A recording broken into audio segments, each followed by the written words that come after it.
Em 2013, o mundo da família Laspisa virou de cabeça para baixo quando o filho Bryce desapareceu após dias de comportamentos estranhos. Mais de 6 anos depois, ninguém sabe o que aconteceu com esse jovem que tinha tanto a seu favor e que parecia feliz apenas 24 horas antes.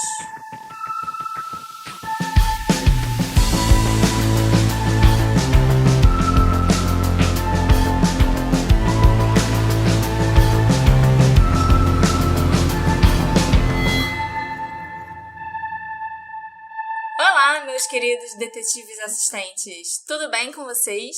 Eu sou a Marcela Souza e esse é o podcast do Detetive do Sofá. Aqui no sofá comigo está o Alexandre. Tudo bem com você? Tudo bem, Marcela. O que você tem aí pra hoje? Hoje é o caso do Bryce Laspisa.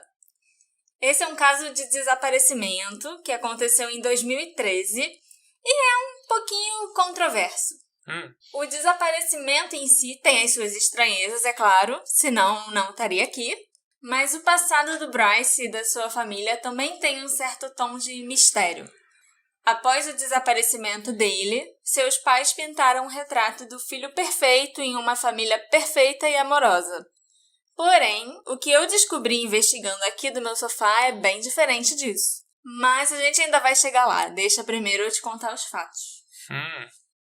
Bryce Laspisa nasceu em abril de 1994 e alguns meses depois foi adotado por Karen e Michael Laspisa, que não tinham outros filhos.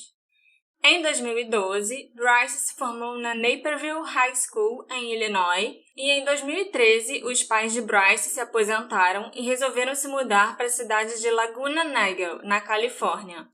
Já Bryce se mudou para Chico, uma cidade que também fica na Califórnia, para começar a faculdade no Sierra College. Na época de seu desaparecimento, em agosto de 2013, ele estava no início do segundo ano da faculdade de desenho industrial. Parecia estar indo tudo ok na vida de Bryce. Ele tinha se saído bem na faculdade no ano anterior, tinha muitos amigos e uma namorada que ele aparentemente adorava, chamada Kim Sly.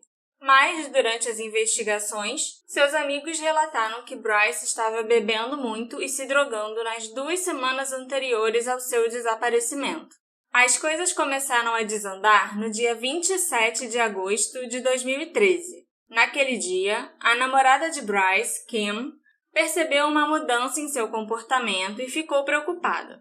Não está claro exatamente o que ele estava fazendo que a preocupou tanto, mas ele admitiu para ela que havia tomado um comprimido de Vyvanse, um remédio geralmente usado no tratamento de déficit de atenção que não foi prescrito para ele. E, para quem não sabe, tanto o Vyvanse como o Adderall, que é um dos mais comuns para tratar esse tipo de doença, e eles são basicamente o mesmo medicamento, né, só que de laboratórios diferentes. Mesmo princípio ativo. Isso.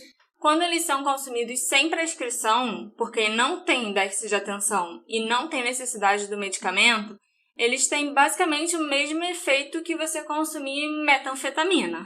Então, é super perigoso.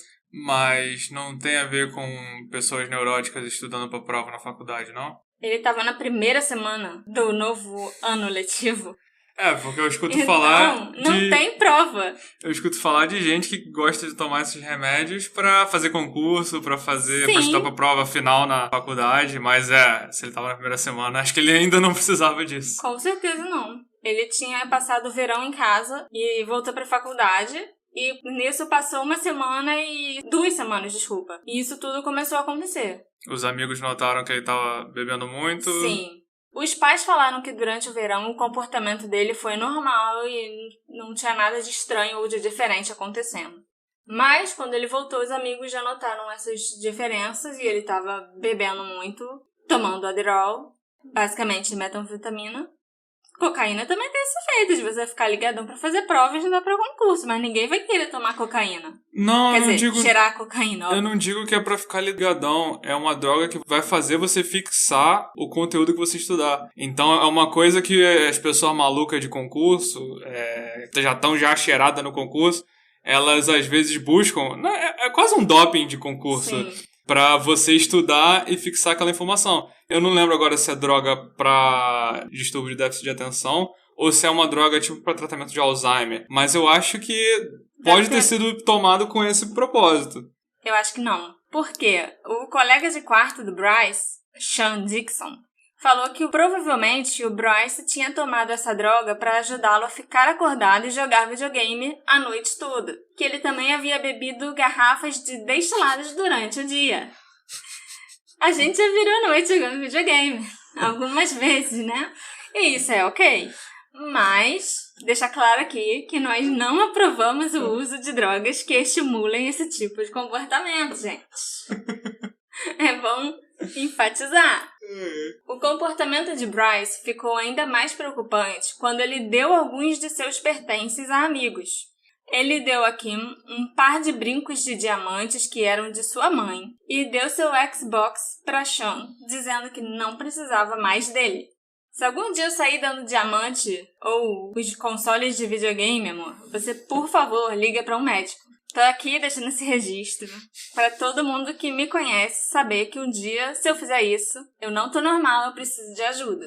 Principalmente, né, em relação aos consoles de videogame, porque videogame eu tenho, diamante eu não tenho nenhum, então isso não é um problema. Inclusive o PS5 tá chegando aí, mas por enquanto tem que se apegar ao 4.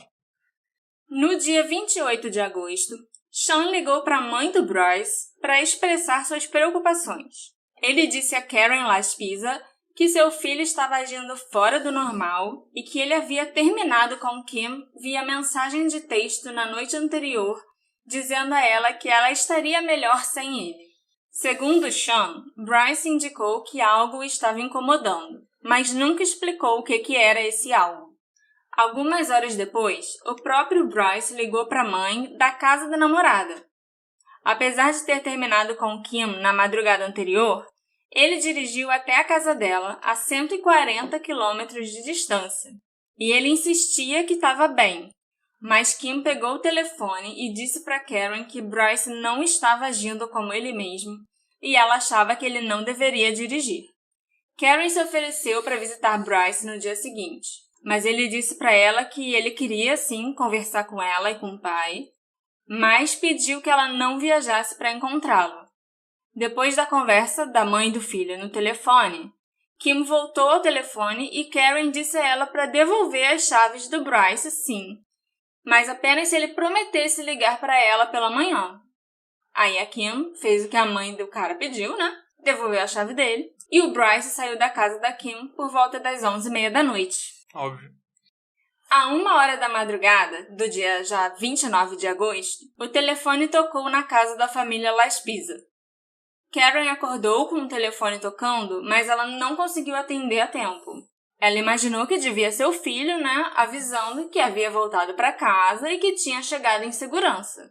Mais tarde, registros telefônicos indicariam que Bryce fez a ligação quando estava em uma área deserta, a cerca de 1 hora de distância do seu apartamento.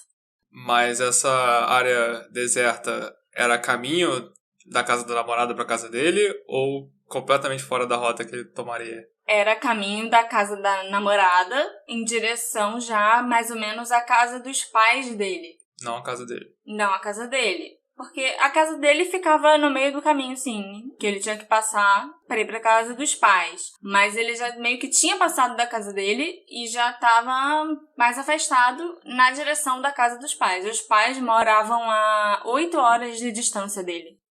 Por volta das 9h da manhã, Karen e Michael receberam uma mensagem da seguradora do carro de Bryce, informando que ele havia solicitado ajuda depois de ficar sem gasolina em uma área a oeste de Bakersfield. Foi uma jornada de 563 quilômetros do local onde ele estava, à 1 da manhã, até onde a gasolina acabou. O atendente da seguradora, chamado Christian, foi ao local onde Bryce estava e entregou 3 galões de gasolina para ele, que pagou pelos $20 de combustível no cartão de crédito dos pais. Os registros de cobrança mostram que Bryce estava em Buttonwillow. Vocês ainda vão ouvir muito esse nome daqui para frente. E devido à localização da cidade e à curta distância de Laguna Niguel, onde Karen e Michael moravam, eles presumiram que o filho estava a caminho para visitá-los. Se Bryce tivesse permanecido naquela rota, ele teria chegado na casa dos pais em menos de 2 horas. Então, lembrando, 9 da manhã, Bryce pede ajuda, recebe combustível para seguir viagem e ele só está a 2 horas de distância da casa dos pais, que vai ficar complicado daqui para frente.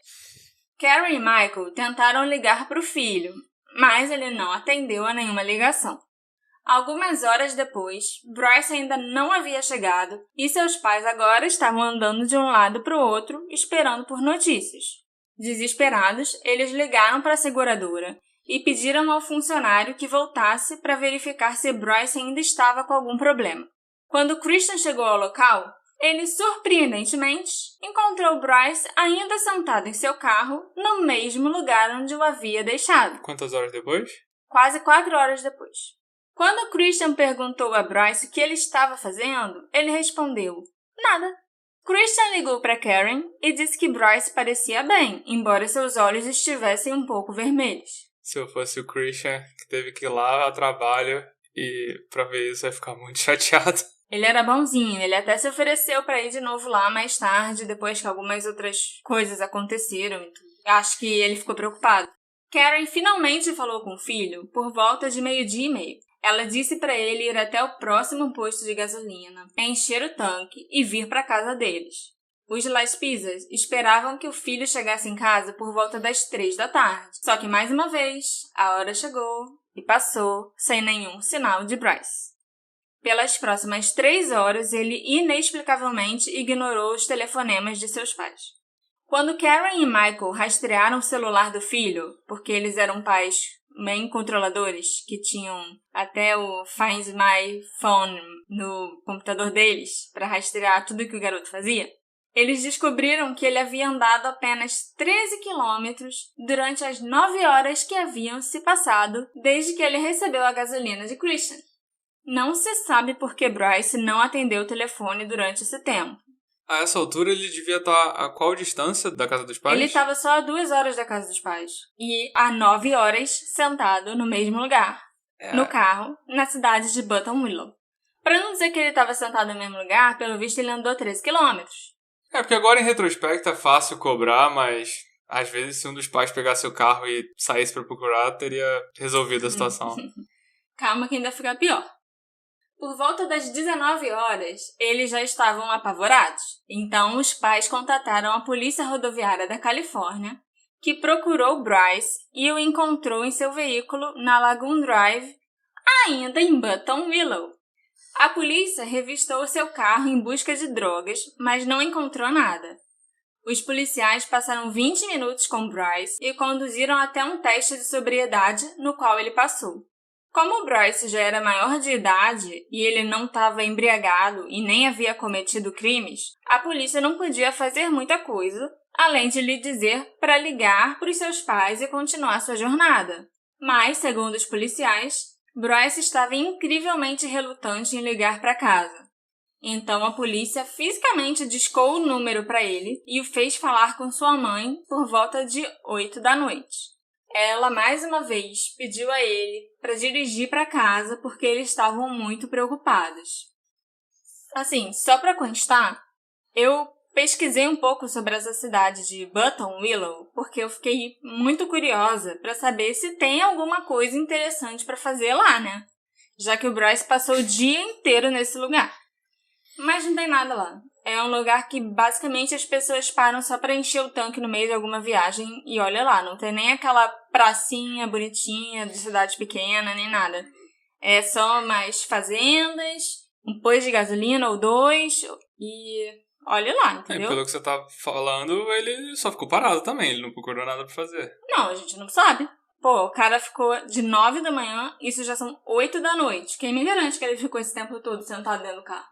Não, ok, é porque as pessoas que foram mandadas procurar ele sempre encontraram ele no mesmo lugar, né? Mas realmente, ele pode ter feito alguma coisa nesse período. Bom, depois disso, ele ficou em contato com os pais por telefone, falando que estava a caminho. Mas sempre que os pais perguntavam onde ele estava ou pediam um ponto de referência no caminho, ele só respondia: segundo o GPS, eu vou estar aí às 11h13. Adivinha? Deu 11h13 e nada de Bryce, que novamente parou de atender o telefone.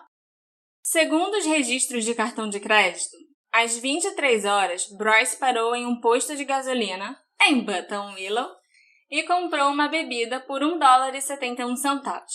Depois, por volta das 11h25, ele ainda parou em outro posto de gasolina, em Buttonwillow, e comprou $39 de combustível.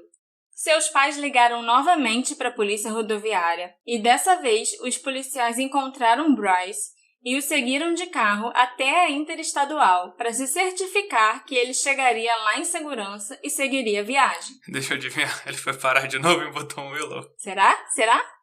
Dessa vez, de acordo com o GPS de Bryce e o que os policiais viram, para ter certeza do horário e tudo, ele deveria ter chegado em Laguna Niguel às 3h25 da manhã.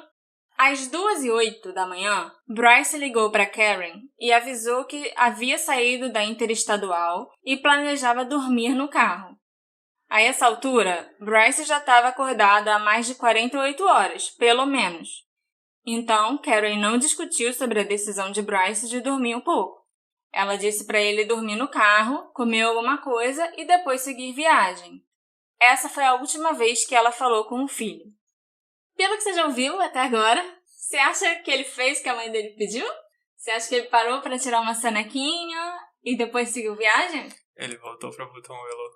Às 8 da manhã do dia 31 de agosto, a campainha tocou na casa da família. Os pais se sentiram muito aliviados, achando que Bryce finalmente tinha chegado. Mas era um oficial da Polícia Rodoviária da Califórnia, batendo na porta da família Laspisa. E as notícias não eram boas. O oficial perguntou a Karen e Michael se eles possuíam um Toyota Highlander 2003 bege, que era o carro que Bryce dirigia. Eles foram informados que às 5h30 da manhã, o veículo havia sido encontrado abandonado no lago Castaic, a 2 horas da casa de Karen e Michael.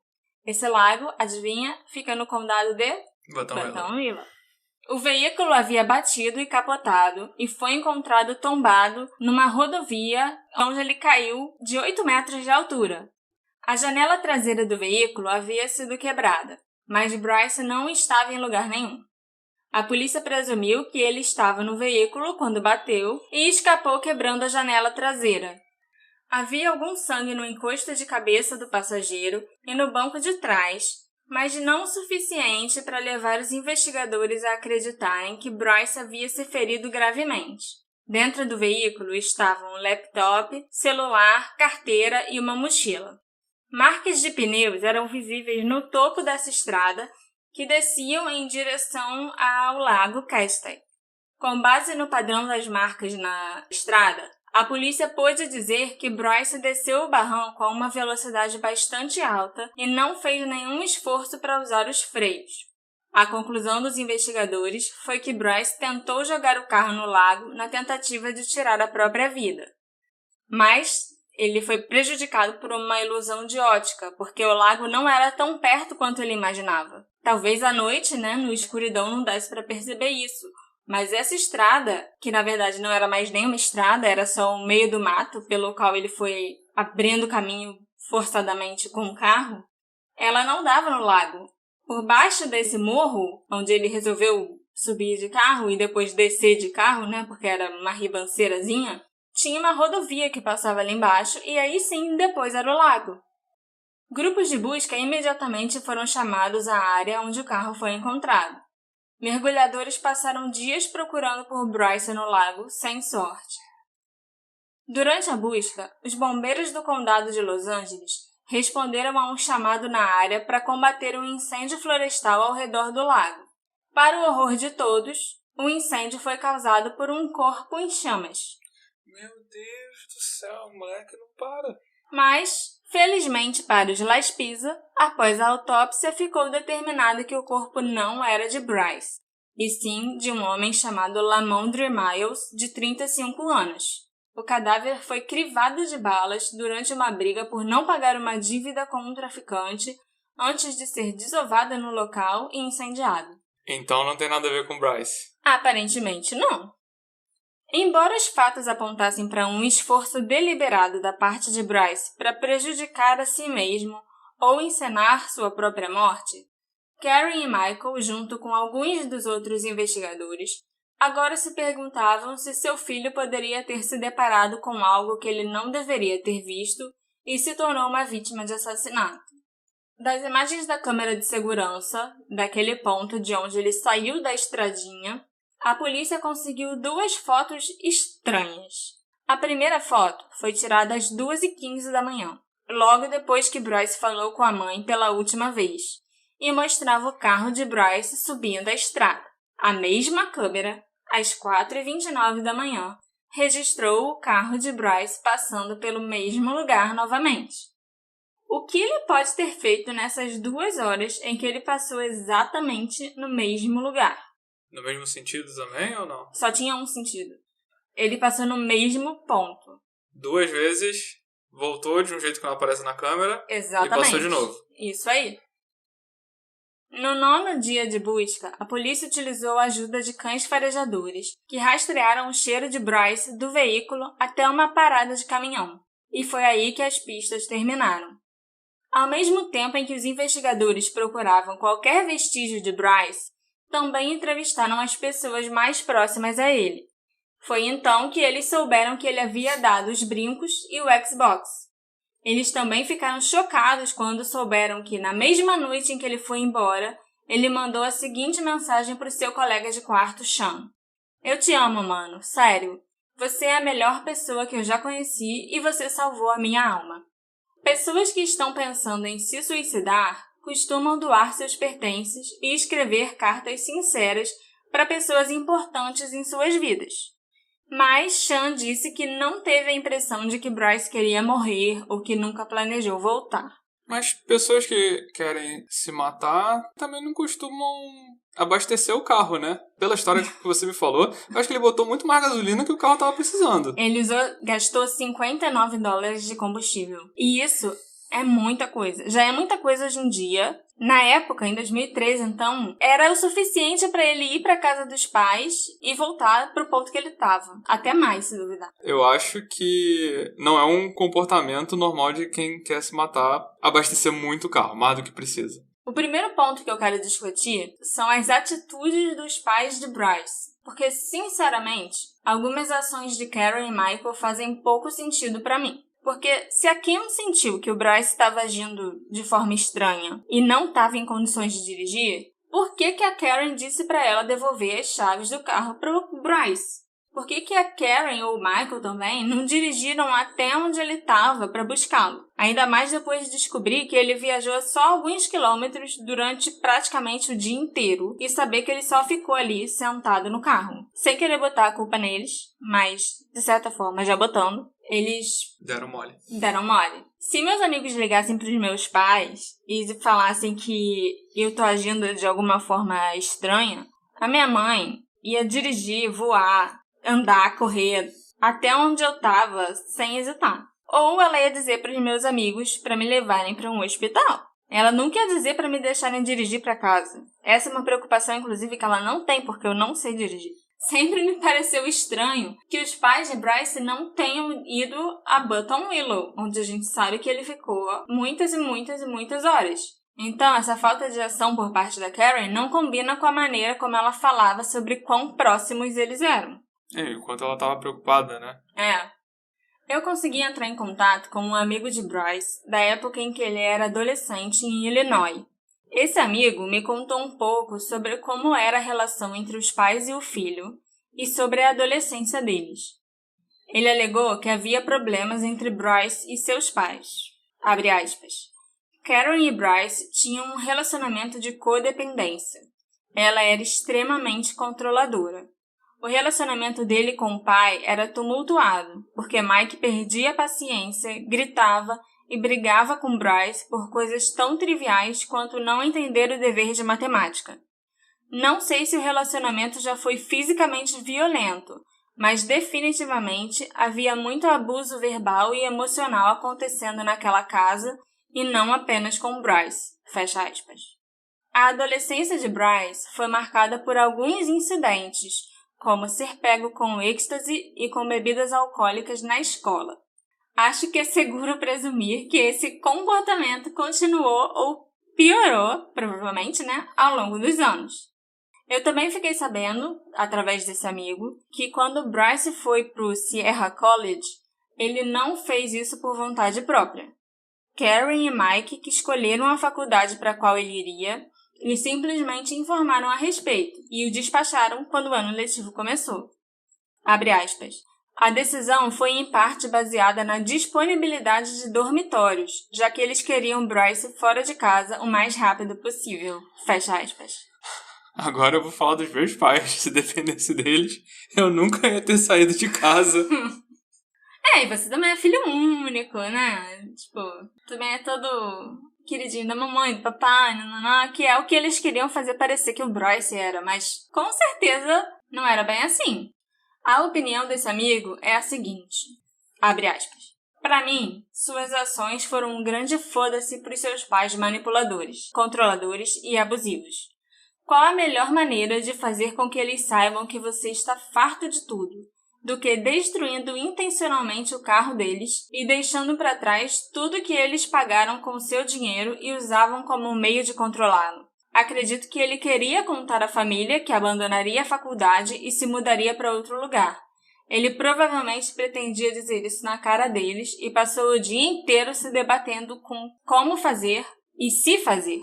Mas acabou se acovardando e decidiu que simplesmente seguiria em frente. Fecha aspas. Meses após o desaparecimento de Bryce, Karen e Michael contrataram uma investigadora particular, Denise Savastano, especialista em casos de pessoas desaparecidas. Denise acredita que Bryce pretendia voltar para a casa dos pais em Laguna Niguel e baseia essa teoria nas coordenadas de GPS de Bryce. Denise teoriza que o uso de drogas pode ter levado Bryce a um surto psicótico e isso explicaria seu comportamento errático. Ela também percebeu que Bryce pode ter sofrido um ferimento na cabeça quando bateu o carro, ficando desorientado. Ou Bryce pode ter sofrido um golpe duplo. Ele estava no meio de um surto psicótico quando bateu e o ferimento na cabeça, provavelmente uma concussão, agravou esse problema mental. Denise e a família contrataram um especialista em sonar para realizar buscas nas profundezas do Lago Castaic, com a suposição de que, se Bryce tivesse se suicidado, o corpo certamente estaria lá. Depois de pesquisar 12 horas por dia durante 2 dias, ficou claro que o lago não era o local de descanso final de Bryce. Só faltava eles terem contratado o médium também. Teve médium também na história, mas não era importante, porque todos os médiuns falavam procura perto da água. Sempre perto da água. Tinha um lago, né? Eu não sei se ele tá vivo ou morto, mas ele quer ser encontrado. Ele vai ser encontrado se procurar perto da água. Não. Então, assim, é aquilo que a gente já sabe, né? Então, se eu acrescentasse aqui, ia ser só mais do mesmo. Karen e Michael declararam que não acreditam que o filho teria partido voluntariamente. E se o fizesse, não teria passado despercebido por mais de 6 anos. Eles partem do princípio de que o Bryce é um garotinho, é um homem já, né? Ruivo, que o cabelo dele é tão vermelho, meio laranja, assim, que chama muita atenção, então ele já teria sido encontrado. Mas existe tinta de cabelo. É isso que eu ia falar, não pode pintar, né? Então, assim, até que essa teoria tem uma certa lógica, né? Já que os pais sempre vão querer acreditar que fizeram o melhor pro filho e que ele não ia querer simplesmente ir embora, assim. Abandonar tudo. Mas a gente tem muito pouca evidência pra dizer que aconteceu realmente alguma coisa com o Bryce. O Bryce disse que tinha algo importante para discutir com os pais, mas ele nunca disse a eles o que era. Ele deu pertences pessoais de valor, o que poderia indicar que ele era suicida, mas também poderia indicar que ele planejava construir uma nova vida e começar do zero como outra pessoa. Nas horas que antecederam o desaparecimento, Bryce vagou pela área de Buttonwillow e passou um tempo sentado em seu carro por razões inexplicáveis. Isso pode sugerir várias coisas. Primeiro, ele poderia estar se debatendo sobre o que fazer, ir para casa, cometer suicídio ou fugir. ou ele poderia estar esperando por uma carona que nunca apareceu. Ele parece ter batido deliberadamente com o veículo, mas foi capaz de quebrar a janela traseira e escapar. Ou seu corpo está bem escondido em um local remoto, ou ele se afastou do acidente. É possível que ele tenha pego uma carona com um caminhoneiro na parada onde seu cheiro foi rastreado. A outra teoria é a de, claro, que ele teria cometido suicídio. E essa teoria é apoiada pela maioria das evidências que sustentam a teoria que ele saiu por conta própria. Distúrbios mentais costumam se manifestar durante a adolescência ou início da idade adulta, e o consumo de álcool e drogas de Bryce pode ter sido o gatilho que trouxe esses problemas à tona. O celular e a carteira foram encontrados em seu veículo. Se ele tirou a própria vida, ele sabia que não precisaria mais deles. Se ele partiu para começar uma nova vida, ele também pode ter deixado os itens para trás. Ele não precisava mais disso, e sem celular não seria possível rastreá-lo. A última teoria é que ele teria fugido por conta própria, mas foi vítima de algum crime. Nesse caso, existem 2 cenários possíveis. Primeiro, Bryce pode ter testemunhado o assassinato de Lamondre Miles e pago o preço por estar no lugar errado, na hora errada. É bem intrigante que um assassinato cruel tenha ocorrido mais ou menos na mesma hora em que Bryce dirigia pela área do Lago Castaic. Também é possível que Bryce tenha pegado uma carona com um motorista de caminhão ardiloso. Ele pode ter ido para a parada de caminhões, pegado carona para algum lugar e ter sido assassinado. Na verdade, a parada de caminhões abre a porta para a possibilidade do corpo de Bryce ou o próprio Bryce estar em qualquer lugar dos Estados Unidos. Porque o que impede dele ter pegado uma carona e tá em qualquer lugar, tá vivo em qualquer lugar? Sim, começou uma vida nova, longe dos pais, do jeito que ele tinha planejado. No outono de 2013, meses depois do desaparecimento, houve vários avistamentos de Bryce no Oregon, mas a polícia não conseguiu confirmar nenhum deles. Pelo que você me contou, eu tô mais inclinado a achar que ele tacou foda-se. Pode falar a palavra? Sei. Pode. O programa é seu. Eu deixo. Ele fez isso, ele ligou o foda-se e não quero saber dos meus pais, não quero saber da minha namorada, não quero saber dos meus amigos. Talvez também numa crise nervosa. E resolveu trocar de vida, porque se os pais escolhiam a vida toda pra eles, que não era necessariamente uma coisa que ele quer, é uma coisa que ele vai querer fugir, que ele pode querer fugir. Então, pra mim, é perfeitamente plausível que ele tenha desaparecido completamente e tido sucesso, porque é só pintar o cabelo. Se todo mundo tá procurando um garoto ruivo, quase de cabelo laranja, é só ele pintar o cabelo e ninguém nunca mais vai ver o garoto.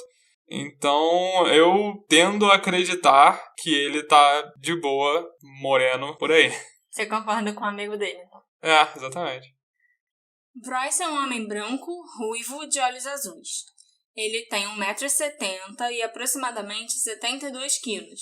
Ele tem uma tatuagem de uma cabeça de touro e do seu aniversário em algarismos romanos no braço esquerdo. No momento de seu desaparecimento, Bryce vestiu uma camiseta xadrez azul e branca, bermuda cargo branca e tênis vermelho da Nike. Você tem alguma teoria própria do que pode ter acontecido com Bryce? Eu adoraria ouvi-los.